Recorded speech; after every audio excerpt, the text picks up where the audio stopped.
টাঙ্গাইলের সরকারি প্রাথমিক বিদ্যালয়গুলোর 1/4 চলছে ভারপ্রাপ্ত প্রধান শিক্ষক দিয়ে।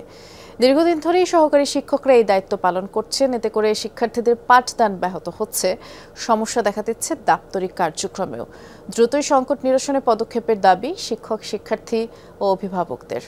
সিলন ফ্যামিলি ব্লেন্ডের কড়ালিকার আর সতেজ স্বাদের পারফেক্ট ব্লেন্ডে স্বপ্নেরা মেলুক টানা। এই সময়টাই খুদে শিক্ষার্থীদের থাকার কথা শ্রেণীকক্ষে, অথচ স্কুল প্রাঙ্গণে খেলাধুলা করে সময় কাটছে তাদের। শিক্ষক সংকটের কারণে প্রায় এমন দৃশ্যের দেখা মেলে টাঙ্গাইল সদরের খিদির সরকারি প্রাথমিক বিদ্যালয়ে। শিক্ষকরা জানান প্রায় 4 বছর ধরে প্রধান শিক্ষকের পদ শূন্য। 4 জন শিক্ষক দিয়েই চলছে বিদ্যালয়টি। এর মধ্যে একজন ভারপ্রাপ্ত প্রধান শিক্ষকের দায়িত্ব পালন করায় বেশিরভাগ সময়ই 3 জন শিক্ষক দিয়েই চলে পাঠদান। এতে একদিকে ব্যাহত হচ্ছে পাঠদান, তেমনি দাপ্তরিক কার্যক্রমেও দেখা দিচ্ছে সমস্যা।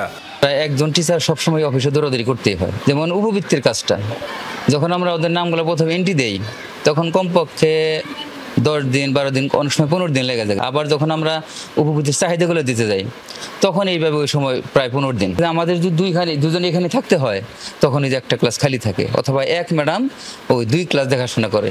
শিক্ষা অফিসের তথ্য বলছে টাঙ্গাইলে 410টি সরকারি প্রাথমিক বিদ্যালয়ে দীর্ঘদিন ধরে প্রধান শিক্ষকের পদ শূন্য।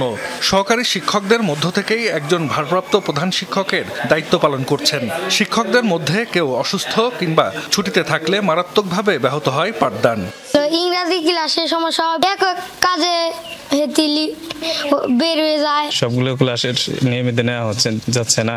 একজন প্রধান শিক্ষক না থাকলে আমাদের দেখা যায় যে ভারপ্রাপ্ত যিনিই থাকেন ওনার উপরে চাপ এবং অন্যান্য সহকারীদের উপরে অনেক বেশি চাপটা পড়ে। এতে ক্লাসেরও হ্যাম্পার হয়, অনেক হ্যাম্পার হয়। যে হচ্ছে ভারপ্রাপ্ত, উনারও তো ক্লাস আছে। উনার ক্লাসগুলা যখন উনি করবে, উনি উনার মতো করবে। উনারটা যখন আমি করতে যাব, তখন তো উনার মতো হবে না। সহকারী শিক্ষকদের ভারপ্রাপ্ত প্রধান শিক্ষক করায় অনেক সময় তাদের নির্দেশনা মানতে চান না সহকর্মীরা। এতে দেখা দেয় দ্বন্দ্ব। জেলা প্রাথমিক শিক্ষা কর্মকর্তা বলছেন, নানা জটিলতায় পদোন্নতি কার্যক্রম বন্ধ থাকায় প্রধান শিক্ষকের পদ শূন্যের সমস্যাটি প্রকট আকার ধারণ করেছে। অলরেডি কাগজপত্র মিনিস্ট্রিতে পাঠিয়েছি, এটা অ্যাপ্রুভ হলেই এদের পদোন্নতির কাজটা সমাধান হয়ে যাবে এবং পরবর্তীতে এই যে শূন্যপদ আছে, সহকারী শিক্ষকের শূন্যপদ, এই শূন্যপদগুলো আমরা ফিল আপ করে ফেলতে পারবো সামনে নিয়োগ থেকে। টাঙ্গাইলের 12 উপজেলায় সরকারি প্রাথমিক বিদ্যালয় আছে 1623টি। জাহিদ হাসান, যমুনা নিউজ।